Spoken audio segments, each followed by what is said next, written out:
Hi there, and welcome to the tutorial video for the play-along videos of Eye of the Tiger by Survivor.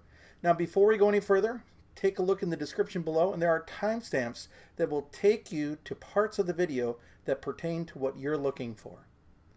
Now, for today's video, we're going to take a look at some strumming and some picking, as well as the chords that you need for both GCEA and DGBE ukuleles. Let's start off with GCEA ukuleles, and for this video I'm going to be using my outdoor ukulele.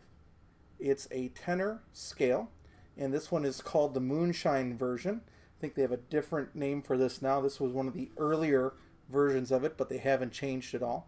And it is completely polycarbonate and can be taken into extreme weather conditions, with the only concern being possibly the rusting of the tuners. Otherwise, the whole thing is made to go in the water, be outside in the cold, or to even be left in your car in the summer, even if you live in the Sahara Desert. So let's take a look at the chords you need in the key of D minor. The first chord is D minor. The first finger goes on the second string, first fret. Second finger goes on the fourth string, second fret. Third finger goes on the third string, second fret. That's D minor. The next chord you're going to need is the C chord. Third finger goes on the first string, third fret. The next chord you'll need is the A major chord. First finger goes on the third string, first fret. Second finger goes on the fourth string, second fret. That's your A chord. The next chord you're going to need is the B flat chord. You're going to need to make a partial bar chord. You're going to cover strings 1 and 2 at fret 1 on your ukulele. Then reach over to string 3, fret 2 with your second finger, and then reach over to string 4, fret 3 with your third finger, and that's your B flat chord. The next chord you'll need is the F chord. The first finger goes on the second string, first fret. Second finger goes on the fourth string, second fret. That's your F chord. And the last chord you'll need is the G minor chord. The first finger goes on the first string, first fret. Second finger on the third string, second fret. Third finger on the second string, third fret. That's your G minor chord. For baritone chords, I'll be using my mainland baritone. It has a cedar top and rosewood back and sides. The first chord you'll need in DGBE tuning is your D minor chord. First finger goes on the first string, first fret. Second finger goes on the third string, second fret. Third finger goes on the second string, third fret. That's your D minor chord. The next chord you're going to need is the C chord. First finger goes on the second string, first fret. Second finger goes on the fourth string, second fret. That's your C chord. The next chord you're going to need is the A chord. First finger goes on the fourth string, second fret. Second finger goes on the third string, second fret. And third finger goes on the second string, second fret. That's your A chord. The next chord you're going to need is the B flat chord. The first finger goes on the first string, first fret. Second finger goes on the third string, third fret. And the third finger goes on the second string, third fret. That's your B flat chord. The next chord you're going to make is the F chord. It's a partial bar chord.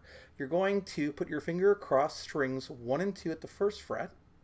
Then reach over with your second finger to the third string, second fret. And then with your third finger, you're going to reach over to the fourth string, third fret. That's your F chord. And the last chord you're going to need is the G minor chord.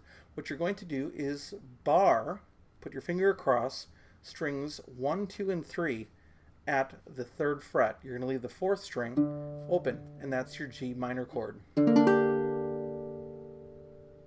As it comes to strumming, there's just a couple things I want to talk about, because quite honestly, I think for most of the song, if you play one strum on each chord, you're going to be fine, or you can try to strum with each beat as you go. It's kind of your choice, but I do want to talk about a couple things.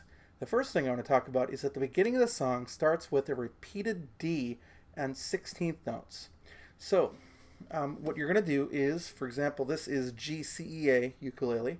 So the D note is going to be on this ukulele on the third string, second fret. That's your D. And what you're going to be asked to do is to play 1 E and a 2 E and a 3 E and a 4 E and a. And that's really hard to do, especially if you don't have nails. If you'll notice, a lot of professional ukulele players grow out their nails on their right hand only. I I'm not going to do that. So there are some solutions for you, but you can try to do it with your thumb. You're not going to get a whole lot of percussiveness with it, but you can do that. Also, if you notice, I'm anchoring with my pinky. There are going to be some people that tell you not to anchor, but I find it easier to play that fast note. 1 E and a 2 E and a 3 E and a 4 E and a 1 E and a 2 E and a 3 E and a 4 E and a 1 E and a 2 E and a 3 E and a 4 E and a 1. All right. There are a couple other things you can do. It requires practice, and I'm not the world's greatest at it right now, but they actually sell thumb picks. And a thumb pick is going to give you a much more percussive sound. It just takes practice to get it, and I'm not great at it yet.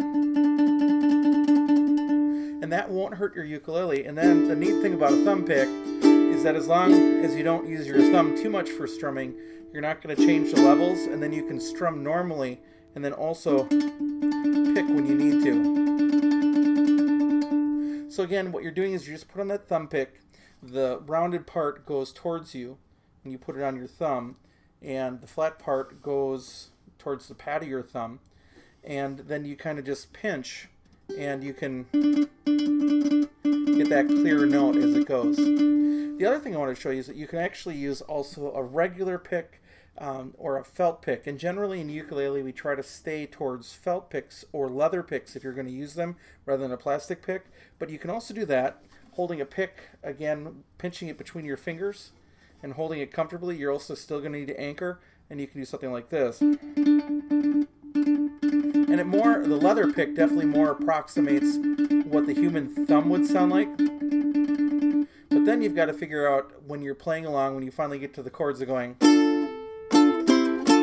what you're going to do with that pick. You're not going to want to hold it in your hand while you're strumming. So I don't know if you drop it or what you do. Whereas the thumb pick, you know where it is. It's right there. And then some players even have ways to stash it on their instruments if they need to switch it up. Now, again, the chords change very quickly. So don't forget that if you're watching on the desktop class of YouTube, there's a little gear icon on the side. I can't remember which side it is as I'm recording this, but that little gear icon will let you slow it down. So if you need to slow it down to be able to make those chord changes, then you can do that. So realistically, all it is practice with those chords, making those chords, and either choosing to play when you get into the verses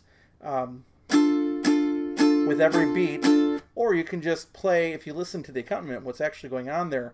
Like, the piano actually just hits one chord and then waits till the next chord to go to the next one when you're actually in the verses. So realistically, one strum every beat or one strum every chord. It's your choice. And again, do what makes you happy. So that's about all that you need to know to be successful with Eye of the Tiger by Survivor. Thanks for watching, and we'll catch you next time.